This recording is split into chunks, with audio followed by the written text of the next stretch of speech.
How's it going, guys? It's Sir William of York. I just wanted to make a quick guide to sort of go over the strategy that I've been using in Season 15 on Kassadin and how it got me to Masters and kind of my mindset, right? So obviously, number one is always focusing on improvement and trying to get better, but I've used a fairly consistent strategy in almost every single one of my games. So a little bit about me. I started playing League of Legends at the end of Season 2. I had a friend, we would play Twisted Treeline only, and I used to play Mana Regen Ashe because her Q, Frost Shot, her slow was toggleable and it cost a certain amount of mana per auto, and I thought it was really OP to have someone with a permanent slow. I started in Bronze 4 in Season 4 when I started playing Ranked. After that, I think I got Gold, then Platinum, and I spent about 4 seasons in a row in Platinum. I had a really kind of fixed mindset. I kind of just had a lot of anxiety about Ranked. I thought I was just a Platinum player. What would basically happen is I would get to about Platinum 2 with a high win rate. This is before Emerald. And then I would start a new account once I start to see my win rate drop, and I would go play on that other account. And I would go back up to Platinum 2 with like a 65% win rate. And then once that win rate dropped, once I approached my true skill level, and the games got hard, I would get anxious and I would go make another account, right? It wasn't until I started taking ranked a little bit more seriously in season 8 that I hit diamond. I was actually one-tricking Akali, and I was utilizing a strategy from Professor Akali that was very clearly laid out for me, so I didn't really have to think or problem solve. I just copy and pasted his build and did exactly what he told me to do every single game during that time period, right? Now, when I was diamond, that was back when there was fives, right? So I reached D5 and I failed my D4 promos like 5 times in a row. I tilted. I rage queued. I decided to start playing. I switched from playing Akali. I started playing AP Tryndamere top, and I went from Diamond 5 100 LP to Platinum 5 0 LP in 1 week, right? So at the end of season 8 or season 9, I don't remember exactly, that's when I started playing Kassadin. The reason that I like him is I've always liked the idea of having a champion that scales really well. I like his mobility, especially in the late game. I like how creative you can be with the champion in terms of pathing, playing around fog. And in 2021, that's when I really started to take ranked a lot more seriously. I changed my mindset on the game. So I discovered an individual called Coach Curtis. He has great content. If anyone ever needs like a reference for someone to listen to learn about improvement, listen to the Broken by Concept podcast and check out Coach Curtis, right?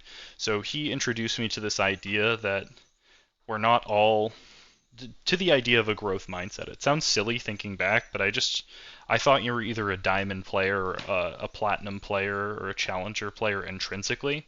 I didn't it never occurred to me that you could improve over time, right? So in 2021 season, I think it was season 10, I started doing something where I said I'm going to stop smurfing. No more playing on secondary accounts or anything like that. I started sticking to a 3 block system where I basically review games after 3 blocks. I actually used to have a notebook where I would review every single game and write everything down. I don't take as many notes now, but what I do, I record the YouTube videos, right? Those are my notes now. And it all culminated with me hitting Masters for a single day in 2021, right?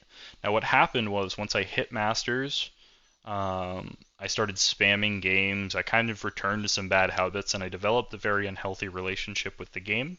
And as a result of that, and a variety of things going on in my personal life, I actually took a break from League until I think the end of 2024, right? So I've recently come back. Um, in terms of me, the other thing, I'm currently Masters, as of making this video, I'm Masters 136 LP. You can see right here, I've done it with a 58% win rate. And a very high KDA, which is something that's a little bit unique about my playstyle, right? So in terms of the playstyle, so there were 2 sources for kind of my strategy idea and how I was going about this. One was a Reddit post from a gentleman named Alados. So Alados is a challenger Kassadin one trick on U Northeast. He's actually, I believe, he's also a coach in Coach Curtis's MLA program, which I'm a member of. but he posted this post about 5 months ago, how I got Challenger with an 85% win rate, one tricking Kassadin, right? And he outlined a little bit of a unique build. So his build path, he went every single game basically without fail. He went defensive boots, he went Roa, Seraphs, Medjais, and then he went some combination of Abyssal and Frozen Heart, basically every single game, right? And I liked that. My favorite build path for Kassadin was always tank Kassadin. I don't know if anyone remembers this, but before the item rework, there used to be a really disgusting tank Kassadin build. It was actually the exact same items that I just outlined. And what you would do is you would go Conqueror in your primary tree, and then you'd go Transcendence, Gathering Storm in your secondary tree. CDR was capped at 40%. And so what would happen was Transcendence, the way it used to work, is if you had CDR over 40%, it would just start to give you Adaptive Force, right? So you would go this fully tank build, and then you would have 500 AP from a combination of stacking Ability Haste with Transcendence, Gathering Storm, your Rod of Ages, and your Seraph's Embrace, right? So that's my favorite Kassadin build ever.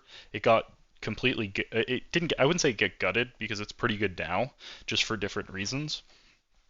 But when they reworked Ability Haste from CDR, it really made that build difficult to play, right? Now the other resource, and part of the reason I use different runes from Alados, is this resource called coachless.gg. Coachless.gg is a really cool website. It's made by Expetu, I can't speak, who is a Challenger Shen one trick, and he has a background in physics and I think data science. And he has an interesting take on the game, where he looks at every input you make in the game as sort of a decision tree that either increases or lowers your win rate, right? And so he was fascinated with that idea, and so he started this website called coachless.gg, and he uses some sort of an algorithm that I believe he wrote his master's thesis on, which measures this data point. It's called like the win rate delta or something. And so basically what the win rate delta is this number here, right? So that means on average, when I take first strike, my win rate increases by 1.77% over baseline, right? Same thing with these runes. So the reason that I take first strike every game, or I started taking first strike every game, was just out of curiosity, because it's on average his highest win rate delta rune. Now there are some matchups where I don't think you necessarily have to. There's also plenty of other ways to play Kassadin. I just really like this particular strategy. I also have a little bit of a background in math, so this sort of stuff tickles my brain. The other thing I notice, and I don't know if this is still the case, but if you look, 2 out of the 3 items in this build are his highest win rate delta items: Abyssal Mask, Medjais, and Frozen Heart, right? So those 3 items are all very strong items on him. So the build. So the goal of this build is to basically get to level 16 as fast as possible, and there's another component to it, screwing around with build path to mitigate your weak early game as much as possible, right? So there are 2 paths dependent on lane. Basically, if we're getting completely smashed in lane, we can actually, or we're anticipating getting smashed in lane, we don't go free boots, we actually will rush Symbiotic Souls, and then we'll get a tier, and then we'll rush a Rod of Ages, right? The reason we do that is because with the Symbiotic Souls, you can back on every single wave, so it doesn't matter if you're getting chunked out, you're low HP, anything like that. The combination of Symbiotic Souls and Home Guards make you very safe and very hard to kill in lane, right? If there's any ability for us to get any agency in the lane, it's really good to rush a Lost Chapter. The reason we rush a Lost Chapter is because it gives you AP, mana, and CDR, which are all things that you really want on Kassadin. It's a better spike usually than Catalyst, especially for fighting early game. It's a little bit debatable. A new patch did just come out. But the other reason that we want to build an item instead of rushing our Roa is because we kind of want to delay our Roa spike, right? So there's an old school of thought that you want to build Roa as fast as humanly possible, and I don't subscribe to that. The reason I don't subscribe to that is because of the change with the new Roa, right? So the new Roa, when you complete 10 stacks, you get a free level, right? If you complete the Roa as fast as possible, a lot of time you're getting that free level at like level 12, level 11, level 13, and that's not really what you want. The relative value of your levels as you approach 16 on Kassadin goes up exponentially, right? So the highest value is going from level 15 to 16, a little bit worse is 14 to 15, and etc., right? So you want to delay your Roa until you get the free level, basically right as you turn level 15. Doesn't work out that way every game, but I found the sweet spot for that is usually between 12 and 15 minutes, right? If it's not giving you your level, a free level at level 15, a lot of times it's level 14 and it's giving you, half a level until 16, right? Every single game, without fail, I rush the first 3 items in some combination. I go Roa, Archangels, and Medjais, right? The only time that I'll screw around with this is sometimes I'll build Medjais before I complete Archangels. What would cause me to do that is just it's very dependent on the game, how many stacks I have on Medjais, and what's going on, right? In 95% of my games, my last 2 items are Abyssal Mask and Frozen Heart. The only things that would cause me to change that are, A is just boredom if I want to try something, right? Part of this is, part of being curious is I do try out other builds sometimes. Oops. I do try out other builds sometimes and I see what else works out there and that sort of thing, right? But honestly, 95% of games, this is what you want. If we go to 6 items and we still have gold, I'll often sell my boots for a Zanya's because a Zanya's is still a great luxury to have on Kassadin, right? Depends on the games. I've also been screwing around a little bit with Riftmaker. That actually feels really good, right? Um, but yeah, the mindset. So the whole mindset with this build, and the reason I build Medjais kind of regardless of game state, is because you want to focus on staying alive. Your whole goal is 2 things. Obviously you want to get kills, right? But it's never worth it to trade 1-for-1 as Kassadin, unless it's in lane or something like that. Very early, someone's diving you, right? And it's the best option. But you never want to ult flash in and trade 1-for-1 with the enemy ADC. Generally, you want to get in, do damage, get out. If you get an assist, great, right? A lot of the value of Medjais isn't actually getting kills, it's getting assists and then staying alive over time, right? The reason we build defensive after Medjais is because we want to make sure we stay alive, we don't lose our Medjai stacks, and we don't int our shutdown.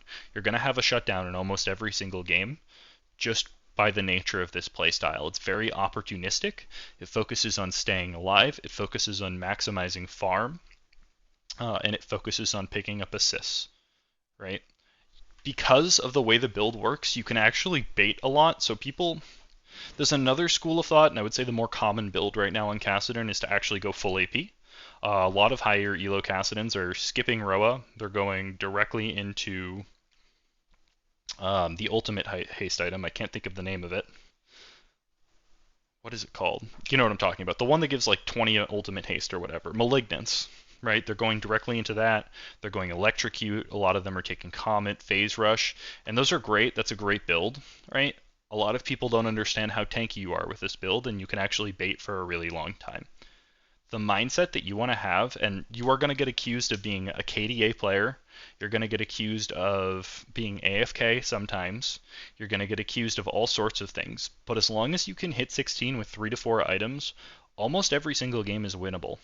Not every single game is, but you always have to have the assumption that it is, because even if you're in an unwinnable game, people will make mistakes, and you can find ways to win games. I've won absolutely insane games. I've won games where I've had my jungler running it down mid. Like, it's insane what you can carry as Kassadin as long as you play smart. Now, a couple examples. Oh, I'm sorry. Why Symbiotic Souls? So the reason that I rush Symbiotic Souls in 90% of my games instead of going Mercs or Tabbies is just because unless you need the damage reduction, or unless you need the tenacity, which there are games. One of the example games I build Mercs because I think the tenacity was valuable in that game. I think it's better to just get Symbiotic Souls and build towards your other items, right? The whole idea of this this build is you're cheesing a lot of gold from first strike. You're getting a free level up on one of your abilities from this rune right here, right? You're getting, I've been going back and forth between Jack of all trades. I think Jack of all trades is actually a little bit better because it just gives you free stats, right? But you're getting free stats from Jack of all trades. And you're also, and I would say 90% of my games, I actually take free boots. The reason I take free boots is because you get tier 2 boots for 600 gold. The other thing that it helps you do is tempo cheese and get more farm. So the free boots plus the symbiotic souls allow you to clear a wave top lane, instantly base, and then you can show up on your tier 2 bot to help your team defend it without using TP, right? The other thing that you'll do, and I have an example of this, is I have a lot of team fights where I engage, I bait them out, I bait out a lot of cooldowns, I get damage out, and then I live on 1 HP, I base, and I TP back to the team fight full HP, right? So that's kind of what you want to do. So here's an example of kind of the strength of the build, right? So in this game, I just want to say, like, this game was an unmitigated disaster. My Warwick was griefing a little bit because he started soft inting because we were behind. Their enemy Lee Sin was like 10-2. Our bot lane, I think, got smashed. The only one who was remotely strong but was the Yorick, but he completely inted his lead, right? Looking at this game, we did our job. We stayed alive. We have a 7 KDA. We're decent farm. It could be a little better, but we're 3-1-4. We have a 16 stack Megice, and we're on 4 items, right? We also just hit 16. So we do what we do. We walk through fog. Ari face checks us, and we kill her, right? We kill the Ari. Now what we do on this is really important. We bait the entire enemy team into a bad team fight. So remember I said our focus is staying alive. One of the mistakes, and I do this sometimes too, sometimes I hit level 16 on Kassadin and I think I'm God, and I'll ult onto the Lee Sin, onto the 10 kill Lee Sin melee and just get one shot still, even though I'm already tanky, right? A lot of times you want to play slow, wait for your cooldowns.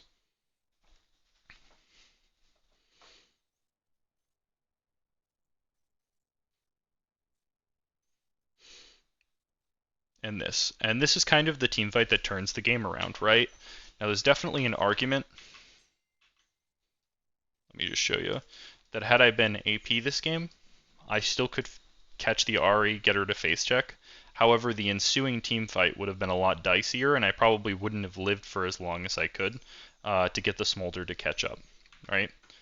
Now, same thing here. This is an example of this is actually from the same game. This is the game-winning team fight. This is a little bit of that psychopathic tempo cheese. So what I do is I gauge 2v1 on the Ezreal Lee Sin. My team is nowhere around, right? But what happens a lot of the time is people get tilted that they can't kill you and they just do dumb shit, right? So this Lee Sin, he's losing his mind. He's not thinking about the fact that I'm a level 17 Kassadin, and he chases me into the middle of my team. I burn Lee Sin ult, I burn Lee Sin flash, I burn Rel ult flash, and I tank a bunch of damage for my team and dish out a bunch of damage. I flash out, I base, and I TP back. Now, they burned so much stuff on me that my team actually won the ensuing fight. It didn't matter, but this is kind of another example of just real quick of the power of this build and Symbiotic Souls late game. Same thing here, and this is a quick example of kind of how you want a team fight on this build. So this is another game where it's going okay. This game was very back and forth. We do end up pulling this one out if I remember correctly. But you want to play this build a little bit different than your traditional AP Kassadin. So you spend a lot of time waiting for cooldowns, playing around wall vision and playing around fog. Right, so I ult EQ W, and then I ult back over the wall, I wait for my cooldowns. My cooldowns are coming out, Yone's coming back, I ult over the wall, I kill him. Right, now Yone's dead, he was the big high threat person. I could just kind of go ham. And you could see, even though I'm still, like I have tank items here, I'm still doing a lot of damage. I still have 3 AP items, and I have plenty of damage to kill people. I just stay alive for a lot longer. That's the main difference with this build. But yeah, that's the basic gist of it. I've been doing this build every single game without fail. Uh, the only adaptation I'll make is, again, some games I'll build Zhonya's Merc Treads. Like this game I built Merc Treads because they have a Galio and a Nami. Some games I'll build Merc Treads or Tabbies, but I will say 90% of games I'm just going Symbiotic Souls. Anytime I'm behind, I'm typically going Symbiotic Souls, and the reason is because you can't afford to spend the gold on the defensive stats. You need as much gold as possible going into offensive stuff. Um, and the only other adaptation is there are some games where I will go Zhonya's as my fourth item or my fifth item, right? And the only time I will really do that is if there's a lot of value from Zhonya's. Like I had a game recently where it was like Camille, Vi, that sort of thing. That's a situation where every time it makes sense to go Zhonya's. But I hope this was able to help some of you guys, and it made a little bit of sense. If you guys have any questions, feel free to reach out to me in the comments. But thank you for your time. This is my Kassadin strategy for Season 15.